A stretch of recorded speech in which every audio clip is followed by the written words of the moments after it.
এই ভিডিওতে কিভাবে সুনির্দিষ্ট লক্ষ্য স্থির করবেন বা গোল সেট করবেন সে বিষয়ে আলোচনা দিয়ে শুরু করব। তারপর পর্যায়ক্রমে কথা বলবো কিভাবে লক্ষ্য অর্জনের পথে সব প্রতিবন্ধকতা অতিক্রম করবেন, মনোসংযোগ করবেন বা মন নিয়ন্ত্রণের মধ্য দিয়ে নিজেকে সেই লক্ষ্য অর্জনের দিকে চালিত করবেন। Without a goal you will never know whether you succeeded or not. লক্ষ্য স্থির না করলে আপনি কখনোই জানবেন না আপনি আদৌ সফল কিনা। একটি চাইনিজ প্রবাদ আছে যার অর্থ অনেকটা এরকম, if you don't know where are you going any road will take you there. মানে আপনি যদি নাই জানেন আপনি কোথায় যাচ্ছেন, সেক্ষেত্রে যে কোনো রাস্তায় আপনাকে সেই জায়গায় নিয়ে যাবে। অর্থাৎ আপনি নিজেই জানেন না আপনি কোথায় যাচ্ছেন। ফুটবল খেলায় যদি গোল বাড়ি না থাকে তবে কিভাবে গোল নির্ধারণ হবে বা কিভাবে জয় পরাজয় ঠিক হবে। ক্রিকেট খেলায় যদি সীমানা ঠিক করা না থাকে তবে কিভাবে বুঝবেন যে বল চলে গেল সীমানার বাইরে। তবে হ্যাঁ, লক্ষ্যবিহীন পথ চলায়ও এক ধরনের আনন্দ আছে। নদীর স্রোতে কচুরিপানার মতো ভাসতে কার না ভালো লাগে, কিন্তু এভাবে একসময় আপনি কখন যে অথই সাগরে এসে পড়বেন টেরও পাবেন না। কিন্তু ততক্ষণে হয়তো পেছনে ফেরা কঠিন হয়ে পড়বে। আবার অনেককে দেখবেন একেবারে নির্লিপ্ত ভঙ্গিতে লক্ষ্যহীন আয়েসিভাবে দিন পার করে, তবুও দিন শেষে ঠিকই ভালো কিছুই করছে, সফলই হচ্ছে। এরা হচ্ছে জাতে মাতাল তালে ঠিক। এরা এতটাই প্রোগ্রাম বা লক্ষ্যপথ এদের অবচেতন মনে এমনভাবে ইনস্টল করা যে যত হেসে খেলেই দিন পার করুক না কেন অটোমেটিক্যালি লক্ষ্যপথেই অগ্রসর হয়। মাইন্ড ম্যানেজমেন্ট ট্রেনিং জুড়ে অবচেতন মনের জাদুকরী ক্ষমতা নিয়েই কথা বলবো। মনকে নিয়ন্ত্রণ করার কলাকৌশল জানলে লক্ষ্য অর্জন অনেকটা অটোমেটিক। হ্যাঁ, সফল হতে গেলে আপনাকে কঠোর পরিশ্রম করতে হবে, সেটা শারীরিক এবং মানসিক উভয় পরিশ্রমই। তবে শুধু পরিশ্রমে সাফল্য মেলে না, আপনাকে লক্ষ্য স্থির করতে হবে। আপনি নিশ্চয়ই এমন ফ্লাইটে উঠবেন না যে ফ্লাইট কোথায় নামবে আপনি সেটাই জানেন না। Now, where is a goal? A goal is an end toward which you direct a specific effort.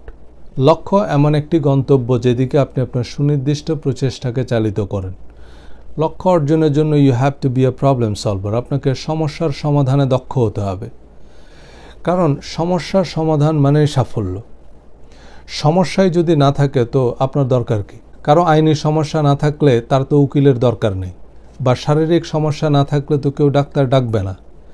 আপনার অফিসে যেদিন থেকে আর সমস্যা থাকবে না সেদিন থেকে আপনার চাকরিও থাকবে না। তাই সমস্যা খুঁজে বেড়াবেন, কারণ সমস্যা মানেই কাজ, আর কাজ মানেই promotion. You have to use your creativity and imagination to develop new ideas. সৃজনশীলতা এবং কল্পনা শক্তিকে কাজে লাগাবেন নতুন আইডিয়া ডেভেলপ করতে। প্রতিদিন আমরা এই যে প্রযুক্তির অগ্রযাত্রা দেখছি, এর পিছনে একদল মানুষের অবিরাম ভাবনা কিভাবে নতুন সমস্যা খুঁজে বের করা যায় এবং আরও ভালো সমাধান দেয়া যায়। দেখুন, ইন্টারনেট না থাকা যে একটা সমস্যা, এটা তো 30 বছর আগে কেউ বুঝতো না, চলেই তো যাচ্ছিল। গুগল ছাড়াই ইন্টারনেট চলতো, জিপিএস ছাড়াই গাড়ি চালানো যেত। এরপর সার্চ ইঞ্জিনের দরকার পড়ল, জিপিএস, স্মার্টফোন, যাই দেখছি এখন তাই অনিবার্য প্রয়োজন। এক মুহূর্ত আর চলছে না এসব ছাড়া। আপনিও ভাবুন আপনার সমস্যাগুলোর আরও ভালো সমাধান নিয়ে। ভাবুন, দেখবেন দারুণ কিছু ভাবনা আসছে আপনার মাথায়। সফল মানুষেরা লক্ষ্যে অবিচল এবং দৃঢ় প্রতিজ্ঞ। সাফল্য অলৌকিকভাবে আসে না, এটা একটা সুসমন্বিত কর্ম প্রক্রিয়ার ফসল। তাই আপনাকে আগে পরিকল্পনা করতে হবে। দেখুন, আমরা কেউই ব্যর্থ হওয়ার পরিকল্পনা করি না, বরং সঠিক পরিকল্পনা করতে ব্যর্থ হই। পরিকল্পনা ভুল বা পরিকল্পনা করতে ব্যর্থ হলে সব শ্রম জলে যাবে। অফিসের জন্য তাড়াহুড়া করে রেডি হওয়ার পর মনে পড়লো আন্ডারওয়্যারই পরেন নেই, মানে কাজ আরও বাড়ছে। তাই কাজ না কমালেও কাজ বাড়াবেন না। সতর্কতার সাথে কাজের পরিকল্পনা করুন, কোনটা আগে এবং তারপর কোনটা। খুব ভেবেচিন্তে কর্মকৌশল ঠিক করবেন, এরপর আস্থা ও ধারাবাহিকতার সাথে সেই কর্মকৌশল প্রয়োগ করুন।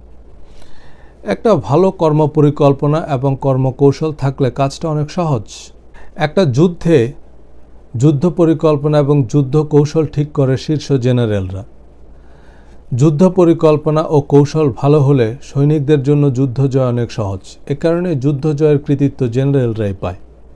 একটা ব্যবসা বা অন্য যে কোনো কাজের বেলায়ও একথা সমানভাবে প্রযোজ্য। সাফল্যের কৃতিত্ব শীর্ষ কর্মকর্তারাই পায়। সুতরাং মাথার ঘাম পায়ে ফেলার চাইতে মাথা খাটান। কাজের সঠিক লক্ষ্যপথ তৈরি করুন, এরপর লক্ষ্যকে অভীষ্ট করুন। একবার এক গুরু তার শিষ্যদের তীর চালনা শেখাচ্ছিলেন। তিনি একটি গাছের ঢালে একটা কাঠের পাখি রাখলেন নিশানা হিসাবে। এরপর তিনি এক এক করে শিষ্যদের আদেশ দিলেন পাখির চোখ বরাবর তীর তাক করতে। প্রথম শিষ্য তীর তাক করল। গুরু জিজ্ঞেস করলেন, কি দেখতে পাচ্ছ? শিষ্য জবাব দিল, একটা গাছের ডাল, একটা পাখির বাসা, একটা পাখি এবং সেই পাখির চোখ। গুরু বললেন, তুমি পাশে গিয়ে বসো। দ্বিতীয় শিষ্যকেও গুরু একই প্রশ্ন করলেন, কি দেখতে পাচ্ছ? জবাব এলো, আমি শুধু পাখির চোখ দেখতে পাচ্ছি। গুরু বললেন, এইবার তীর চালাও, এবং যথারীতি তীর লক্ষ্য ভেদ করল। দেখবেন তীরন্দাজরা তীর ছোড়ার আগে বা শুটাররা গুলি ছোড়ার আগে এক চোখ বন্ধ করে রাখে, যাতে লক্ষ্যবস্তুর উপর ফোকাস করতে পারে এবং মনোযোগ নষ্ট করে সেসব জিনিস আড়াল করে রাখতে পারে। আমাদেরও আমাদের লক্ষ্যবস্তুতে এভাবে মনোনিবেশ করতে হবে যাতে অপ্রাসঙ্গিক কাজগুলো আমাদের চোখেই না পড়ে। তবেই লক্ষ্য অর্জন অনেক সহজ হবে। লক্ষ্য হতে পারে দলীয়, ব্যক্তিগত এবং পেশাগত। লক্ষ্য নির্ধারণ আপনাকে কয়েকভাবে সাহায্য করবে। Number 1, establish direction for ongoing activities. দৈনন্দিন কাজগুলোর একটা দিক নির্দেশনা প্রতিষ্ঠা করবে। আমাদের দৈনন্দিন করণীয় কাজগুলোকে অগ্রাধিকার ভিত্তিতে করতে পারবো, যেগুলো আমাদের সুনির্দিষ্ট লক্ষ্য অর্জনের পথে এগিয়ে নিয়ে যাবে। 2, আইডেন্টিফাই এক্সপেক্টেড রেজাল্টস। প্রত্যাশিত ফলাফল চিহ্নিত করতে পারা। লক্ষ্য নির্ধারণ না করার মানে আমাদের কি প্রত্যাশা তাই আমরা জানি না। অনেকটা anything is all right type. এখন anything can be nothing. 3, improve team work through a common sense of purpose. Goal সেটিংয়ে দলীয় কর্মকাণ্ডে অগ্রগতি আসে।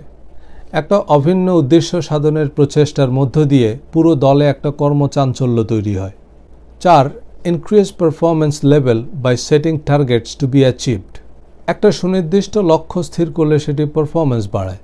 এখন একটা অর্থবহ কার্যকর লক্ষ্য নির্ধারণে যে উপকরণগুলো অবশ্যই বিবেচনায় নিতে হবে। 1, একটা সুনির্দিষ্ট কাজ সম্পন্ন করার মধ্য দিয়ে একটা সুনির্দিষ্ট কিছু অর্জন।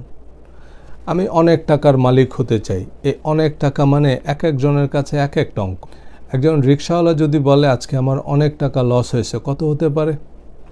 500, বড় জোর 5000। কিন্তু যদি মার্ক জুকারবার্গ বলে অনেক টাকা লস হয়েছে, নিশ্চয়ই কয়েক বিলিয়ন। তাই অনেক টাকা স্পেসিফিক কিছু না।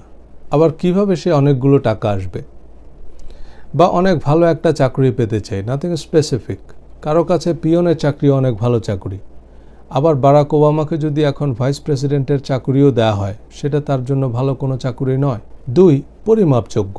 It must have a measurable outcome. কখন বা কিভাবে বুঝবেন যে আপনি লক্ষ্য অর্জনে কতখানি অগ্রগতি করেছেন, বা কখন বুঝবেন যে আপনি লক্ষ্যে পৌঁছেছেন? 3, a specific date and time to accomplish the goal. সুনির্দিষ্ট দিনক্ষণ দেয়া না থাকলে আপনি কিভাবে ঠিক করবেন কখন যাত্রা শুরু করবেন এবং কি গতিতে অগ্রসর হবেন? কোনো একটা অ্যাসাইনমেন্ট সকালের মধ্যে শেষ করতে হবে, বাধ্যবাধকতা থাকলে আপনি সারা রাত জেগে হলেও কাজটা শেষ করবেন। আর কোনো ডেডলাইন দেয়া না থাকলে 2 বছরও আর করা হবে না। 4, a maximum cost, money, time and resources. এই লক্ষ্য অর্জনের জন্য আপনি সর্বোচ্চ কতখানি মূল্য দিতে প্রস্তুত? মানে বাজেট করতে হবে, সেটা সময়, অর্থ বা অন্যান্য resources. The cost and resource constraint forces you to place a financial value on the outcome. এতে আপনি আপনার অর্জিত লক্ষ্যের আর্থিক মূল্যায়ন করতে পারবেন। সুতরাং a goal is a specific and measurable accomplishment to be achieved within a specific time and under a specific cost constraint.